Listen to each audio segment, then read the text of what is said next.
Fast back and the beanie, by the way. In the dirt. Three minus 1 plus 3 plus 3. Or calculate 24 divided by 3. Simple arithmetic, that is if you go hit. Check a conversate. Surely be much fresh. Ayẹyẹ ọdún karùn-ún SGTC òun náà ni ó ń ṣẹlẹ̀ lọ́wọ́lọ́wọ́. Tẹ́ bá dẹ̀ ti rí mi, tẹ́ bá ti rí àríká mi, ẹ ti máa rí pé àṣà àti ìṣe wa òun náà ni à ń gbé lárugẹ. Ẹ máa rí àǹkárá lọ́lọ́kọ̀ òjọ̀kan torí àǹkárá wà nínú nǹkan tí a wá ṣe ayẹyẹ lẹ́nìí. Ẹ wò kí ló fẹ́ dùn tó àṣà àti ìṣe wa. Kí ló fẹ́ dùn tó aṣọ ilẹ̀ wa? Ẹ̀yin náà wò mí látòrí délẹ̀, ṣé mi ò mú yín? Ẹ̀yin náà ti rí àǹkárá tí mo wọ̀. Ẹ sì máa rí àǹkárá lóríṣiríṣi lọ́wọ́ SGTC gbogbo ẹ̀yin tèmi nílé. Ẹ má gbàgbé ayẹyẹ ọdún karùn-ún SGTC òun náà ni à ń ṣe. Àyìnkẹ́ Dára Kújẹ́rẹ́ lórúkọ ti tèmi. Lórí Orísun ni ẹ má gbé kúrò. Ẹ jẹ́ ká rìn kàtọ̀ ká wo àwọn òmùra lọ́rọ̀kọ̀ òjọ̀kan.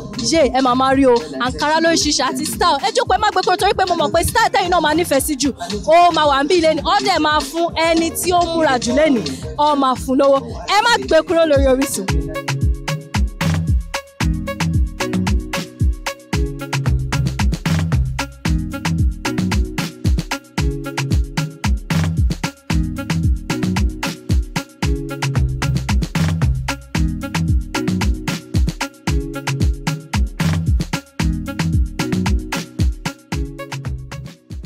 Sidewalk láwa ní Victoria Island. Ṣé mo pé mo sọ fún yín pé a wá gbé àwọn aṣọ wa lárugẹ ni. Tẹ́ ẹ bá rí arẹwà tí mo dúró tì, ẹ jọ̀ọ́ ẹ bá mi tàn. Ẹ bá mi tàn, ẹ jẹ́ kó rí yín. Ẹ bá mi tàn sí, ẹ bá mi tàn sí. Ṣẹ́yìn náà ti rí ẹ ti bọ́ ṣe mú gèlè, ẹ ti bọ́ ṣe combine àkàrà. Ẹ jọ̀ọ́ ṣé kò wùn yín. Ẹ gbé báàgì ẹ sókè jẹun. Ẹ jọ̀ọ́ kí la tún fẹ́ lẹ̀ wá yìí. Ẹ bá mi kí gbogbo àwọn tó wọ̀ wá lé. Orúkọ mi ni Bùkúnmi Arẹwà ọmọbìnrin láti ìlú Èkìtì. tó mo kí ẹ̀yin ará ilé wa tí ẹ̀ ń wò wá ní Orísun TV wípé ẹ ṣé o pé kẹ́ tún máa wo Orísun TV lọ o ẹ máa ṣe o. a ṣe gbogbo nǹkan là ń ṣe ń bilẹ̀ ni à ń ṣe afẹ́páṣá àti ṣe wa lárugẹ àwọn àǹkárá ṣẹ́rí àǹkárá ìgélé yìí ṣe lè bá mi describe ìmúra yín pẹ̀lú àwọn àǹkárá tẹ̀lé wórí ẹ̀ríngì yín wórí báàgì yín. Colourful print mo like colourful print gidi gan so nǹkan tó mú àǹkárá Candid ní orúkọ nǹkan tó ní ká wọ̀ wá síbi lẹ́nìí òun mo ṣe mix ẹ̀ papọ̀ tí mo ṣe mix àǹkárá oríṣiríṣi méjì pẹ̀lú báàgì mi náà yí pé kọ́lọ̀ ẹ̀ náà ó jọ ti àǹkárá mi so màá pè ní colourful print afrocentric print so nǹkan tó mú kíní ìjáde gangan ni pé SGTC ọdún pẹ̀lú afrocentric print colourful print so o mo ṣe wò pé aṣọ tí màá wà sí anniversary kó jẹ́ kó tó máa colourful tó máa attractive. lágbára náà ayé yín máa wà colourful sí ni kẹ́ tó máa lọ gèlè yìí ṣé ó ní style tí wọ́n máa ń pè. bold style ni bold style ló máa ń pè. ṣé ilẹ̀ wé fún ara yín. nǹkan mo wé fún ara makeup artist mi. gèlè yín fine ó rẹwà ẹ lọ gbádùn ara yín. A B D A F G B D E U. well ẹ tún rí pé gbogbo àwọn tó wà ń bí yìí náà yàtọ̀ sí pé wọ́n gbáfẹ́ aṣọ wọ́n tún lọ́pọlọ ó ti yé yín kí là ń ṣe ń bilẹ̀ ní ẹ bá mi. À ń dá SGTC láyẹyẹ à ń bá wọn ṣayọ̀ pé wọ́n pé ọdún 5 ní Nàìjíríà. Good. Yay!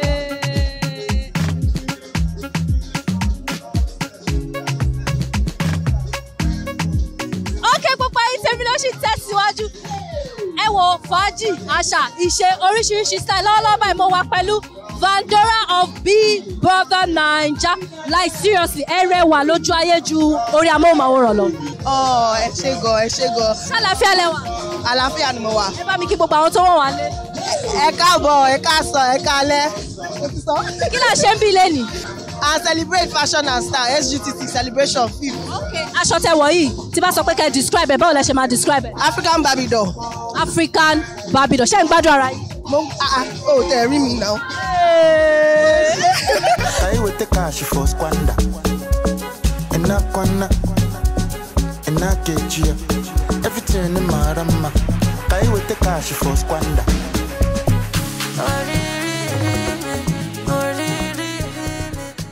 Gèlè yín ìmúra yín kí ló inspire? Aṣọ wo lẹ wọ̀? SGTC ni mo ń wọ̀ skirt mi láti SGTC ni mo ti rà then my ìmúra mi in totality basically is inspired that is mo wò papọ̀ pẹ̀lú bí brand yẹn ṣe máa ń báwọn èèyàn ṣe máa ń wọ brand yẹn èmi náà wá wò pé òkè èmi náà lè wọ báyìí jẹ́ kí n wọ báyìí jẹ́ kí n fi papọ̀ báyìí láfi gbádùn ara yẹn ẹ ṣe gan ni. Kai with the cash for squander. Ena kwana, ena kechia. Everything in marama. Kai with the cash for squander. àwọn tó rẹwà pẹ̀lú oríṣiríṣi aṣọ style ẹjọ́ style yìí ibẹ̀ ni mo ti kọ́kọ́ fẹ́ bẹ̀rẹ̀ ok ẹ fún wọn lé style yìí báwo lẹ ṣe conclude lórí style. bó ṣe conclude lórí style yìí kì í ṣe kékeré o the theme cotton candy náà pé theme wa so mo wá lọ sí Google mo ní àwọn colours wo ló rhyme pẹ̀lú cotton candy mo rí blue mo rí pink mo rí yellow mo dẹ̀ rí red mo dẹ̀ kàn para sí i. tọrọ ẹ yìí kí la máa pè é eléyìí kí la máa pè é. 4 jackets náà pé 4 kimono. so ìròrí kí lè tẹ́ wò pé rí lẹ́ máa rò sí. mo fẹ́ rhyme African wear o mo ṣe wọ kinky yìí ló rhyme. ẹ tán fáwọn ará lè. Kai with the cash for squander. Ena kwana, ena kechia. Everything in marama. Kai with the cash for squander.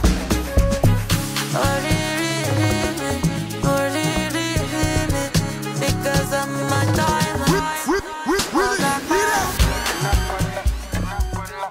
Torí aṣọ Ankara tó máa ń rán máa ń wà very colourful ó dẹ̀ máa ń fine. bó ṣe ń wú mi ojú yìí wá yí lọ ó yí bá.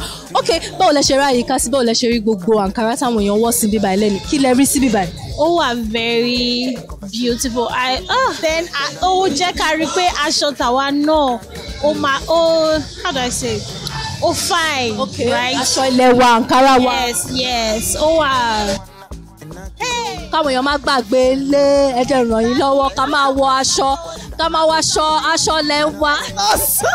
yes ká máa wọ aṣọ ilé. ẹja fìmọ̀ bẹ́ẹ̀ yẹn ṣe. ẹni tó ní iléeṣẹ́ tí wọ́n ń ṣe anniversary lẹ́ni that is Toke she's like a sister to me and I wear her clothes like this is one of her clothes I'm wearing aṣọ ẹ̀kan lẹ́yìn tí mo wọ̀ yìí so gbàtọ́ dẹ̀ sọ fún mi pé mo fẹ́ ṣerú nǹkan báyìí mo pé kí ló dé ẹ̀yàn ó yẹ kí ẹ̀ máa bẹ́yẹ olóore iyọ̀ náà ni so that's why I'm here.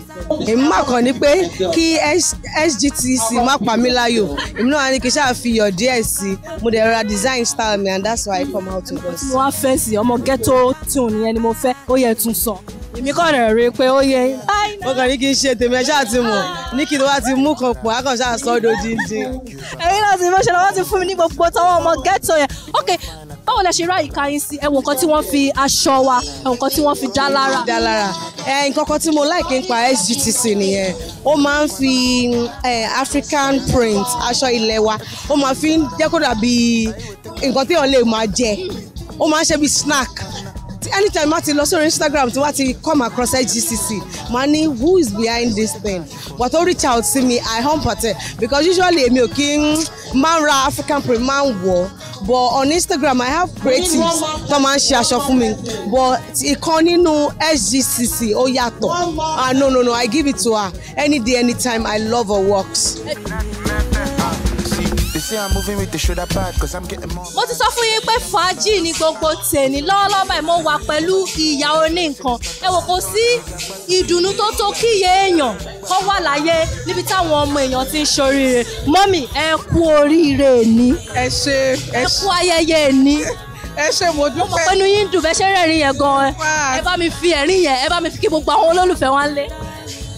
mo kí gbogbo ẹ̀yin olólùfẹ́ Orísun nìkan ló lè ṣe Orísun làgbà Orísun ni because ẹnikẹ́ni tó bá gbàgbé Orísun kí náà ló máa ṣe ó di dandan kórísun gbẹ nítorí èmi ò wá fẹ́ kórísun mi gbẹ ni mo ṣe ń wo Orísun tẹlifíṣàn lọ́jọ́ òní inú mi dùn gan-an orúkọ mi ni Díkínlé Sọlátẹ́jú Olúwo so inú mi dùn gan-an wípé ọmọ mi dá iléeṣẹ́ sílẹ̀ ó dẹ̀ ń gbèrú sí i kò sí nǹkan tó dùn tó yẹn pé kí èèyàn rí ọmọ ẹ̀ kó máa ṣoríire mo dẹ̀ gbàdúrà lónìí pé gbogbo ọmọ wa ló máa ṣoríire lágbára Ọlọ́run ẹni tó dẹ̀ ń wọkàn sírú eléyìí náà Olúwa jẹ́ kí rí ẹ̀ tó lọ́wọ́ ẹ ṣé gan. èmi náà á bá yín gbàdúrà pé ẹ máa jẹun ọmọ pẹ́.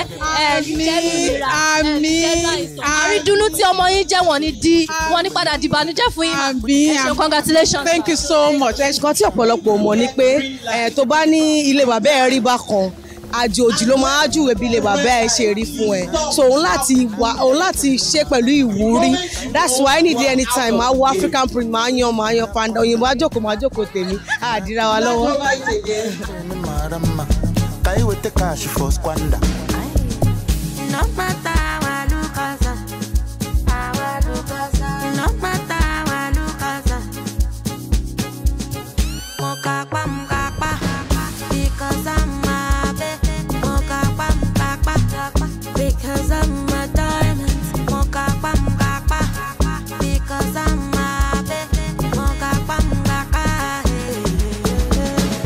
Kenyan chick, they like me, dada. See, I get a real pipe like Monday para. Wake up in the morning, say thank you, papa. Nakupenda, asante sana. The boy fine, I can't balance. See the motor, we back for garage. We come to party harder. With the clubhouse, go catch fire, yeah. Enakwana, enakejia. Everything in marama. Kaiwe te cash for squander. Enakwana, enakejia. Everything in marama. Kaiwe te cash for squander. Because I'm a baby. Because I'm a diamond. mo pa ìtẹ̀mílẹ̀ lọ́wọ́lọ́wọ́ báyìí mo wà pẹ̀lú SGTC herself torí wọn la ṣe wá bíbá ilé ni torí wọn lẹ ṣe rí èrò lóríṣiríṣi torí wọn lẹ ṣe rí àwọn beautiful faces torí wọn lẹ ṣe rí àwọn olúmọ kan bíbá yìí lé ni SGTC herself. ẹ ǹlẹ́ ń bẹ̀ yẹn o like inú mi dùn gan ẹ̀wẹ̀ èrò lọ́tún lọ́sì like tọ́yẹ̀yàn sí like as in inú mi dùn bàjẹ́ as in mi tẹ́ mọ̀ nǹkan tí mo fẹ́ sọ mọ́ mo kàn tẹ́ ẹ sọ as in she looks very good ẹ wọ ọmọ tán. ẹ wò wọn ẹ wò dúró wọn látòkè délẹ̀ ẹ wá wo gbogbo style tí wọ́n rán bíbá ilé tí gbogbo èèyàn kàn ń testify SGTC wọ́n ṣe gbá wọ́n ṣàwọ̀ testimonies yẹn ti pọ̀ jù lákòókò ẹ jẹ́ kí n kọ́kọ́ béèrè kí lẹ rò kẹ́ fi wò pé aṣọ ilé wa lẹ fẹ́ máa gbé lárugẹ. well ebi ti lọ ẹ mọ̀ pé Ankara ní colours èmi lè like colours máa ń jẹ́ kí inú mi dùn so bẹ́ẹ̀ mi ṣe wọ colours Ankara lọ́jọ́ yẹn béèyàn kan ṣe ní mo like nǹkan tẹ́ wọ̀ yìí o mo fẹ́ ra £1,000 nǹkan tẹ́ wọ̀ yìí bí mo ṣe bẹ̀rẹ̀ business nìyẹn o TV lèmi ṣe tẹ́lẹ̀ bọ́ torí aṣọ bí àṣìwá ṣe ẹ máa ya fọ́tò lórí social media o ẹ má bójú di o bẹ́ẹ̀ mi ṣe bẹ̀rẹ̀ aṣọ títà nìyẹn o. ok mo bá àǹtí yín sọ̀rọ̀ wọ́n ní wípé dádì lẹ́jọ́ wọ́n sọ pé ọmọ tó bá máa jáfáfá láti kékeré wọ́n sọ pé ara dádì lẹ ti mú ká máa ṣoge ká máa ẹjọ́ ẹ fún mi ní more gist nípa dádì bẹ́ẹ̀ dẹ̀ ṣe mú lára wọn. dádì mi ní swag o mo rántí ní kékeré èmi ò mọ bá ṣe ń wọ heels àwọn lọ ní what èmi ò lè bímọ tí ò lè mọgé ṣe o dádì mi like afẹ́fẹ́ yẹyẹ gan but adúpẹ́ lọ́wọ́ Ọlọ́run tí ń pawó pẹ̀lú gbogbo nǹkan tó ní òun láti mọ fashion tẹ̀ so yes daddy shout out to my dad you know.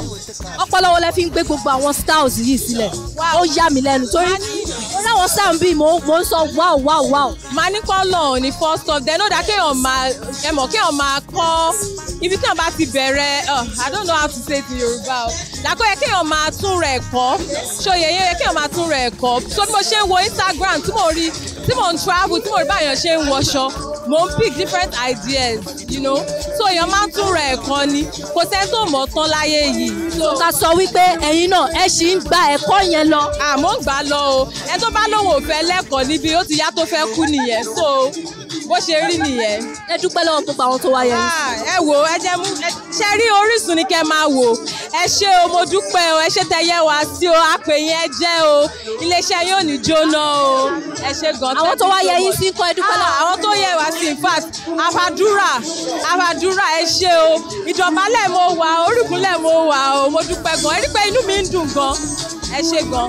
iléeṣẹ́ yóò ní jóná á máa ròkè sí lágbára Ọlọ́run. àmín Jésù. eléyìí tẹ́ ṣe 5th anniversary ẹ máa ṣe 100 nínú ọlá nínú owó mo bá mọ́mí náà sọ̀rọ̀ inú mi dùn láti bá mọ́mí sọ̀rọ̀ mọ́mí náà jẹun ọmọ pẹ́ lágbára Ọlọ́run thank you very much. thank you guys bye. Kaiwe te cash for squander. and I wanna, and I get you. Everything in my rama. Buy with the cash for squander.